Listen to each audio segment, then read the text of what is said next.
तो आज हम पढ़ने वाले हैं आईपीसी इंडियन पीनल कोड भारतीय दंड संहिता 1860 1860। ऑथर लेखक आप कह सकते हो डॉक्टर बसंती लाल बाबर, और ये बुक है लेटेस्ट एडिशन 2020 का। और क्योंकि आईपीसी में अभी देखा जाए तो कई सारे संशोधन हुए हैं, क्योंकि पहले जम्मू एंड कश्मीर में आईपीसी अप्लाई नहीं होता था, बट जब से आर्टिकल 370, अगर आपने कश्मीर फाइल से देखा होगा, जब से वो रिमूव हुआ है तो अब जम्मू एंड कश्मीर में भी ये लॉ एप्लीकेबल होता है।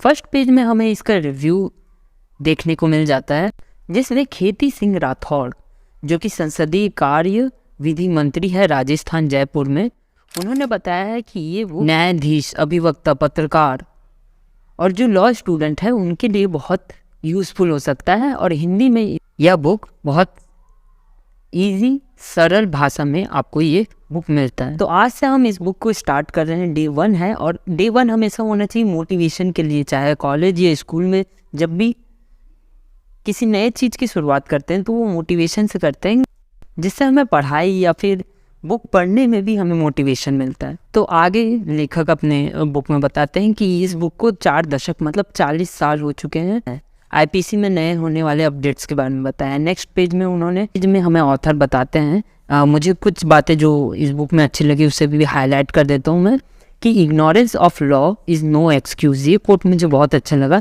कि बाय चांस, अगर एग्जांपल के लिए मैं बोल रहा हूँ, अगर आपने अपने दोस्त को बाइक दिया और उसने उसका एक्सीडेंट कर दिया, तो भले आपको लॉ पता ना हो कि आपको अपने दोस्त को ऐसे बाइक नहीं देना चाहिए, या फिर अगर आपको लॉ भी पता ना हो, लेकिन उसमें सफ़र आप ही को करना पड़ेगा। अगर आप बाय चांस कोई गलती करते हो, अगर आपको लॉ पता ना हो, तो आप उस चीज़ से नहीं बच सकते। आगे ऑथर कहते हैं कि हर व्यक्ति से विधि की ज्ञान की अपेक्षा नहीं की जा सकती। ऐसा नहीं कहा जा सकता कि हर किसी को लॉ की नॉलेज हो, बट कोई व्यक्ति केवल यह कह के कि उसे विधि का ज्ञान नहीं था, या गलती और त्रुटि अथवा अपकार्य से नहीं बच सकता।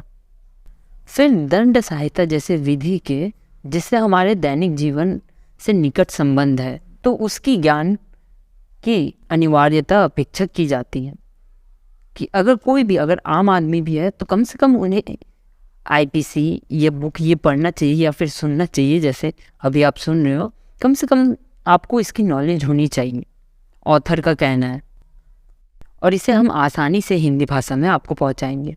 और एक चीज़ मुझे इस बुक में अच्छा लगा कि जब आप पढ़ लोगे तो एंड में आपको प्रॉब्लम्स मतलब समस्याएं और लीडिंग वाद और इम्पॉर्टेंट क्वेश्चंस भी मिलेंगे, जो कि लॉ स्टूडेंट के लिए बहुत यूज़फुल होगा। आगे जाने पर अब हम आ जाते हैं टेबल ऑफ कंटेंट विषय सूची में। इस बुक में आईपीसी में आपको 3 भाग मिलेगा।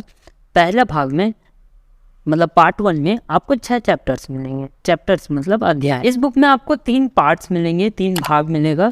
पहले भाग में आपको 6 अध्याय मतलब 6 चैप्टर्स आपको इस बुक में मिलेंगे, जिसमें आपको इतिहास, nature of crime, element of crime, classification, stages, parties and nature of crime. इसमें आपको right, conferred and accused and remainings और कॉजेज ऑफ क्राइम 6 चैप्टर्स मिलेंगे। जैसे कि आप देख रहे हो, भाग 2 में आपको कंप्लीट 23 चैप्टर्स 23 अध्याय मिलेंगे, जिसमें आपको कंप्लीट आईपीसी के बारे में बताया जाएगा।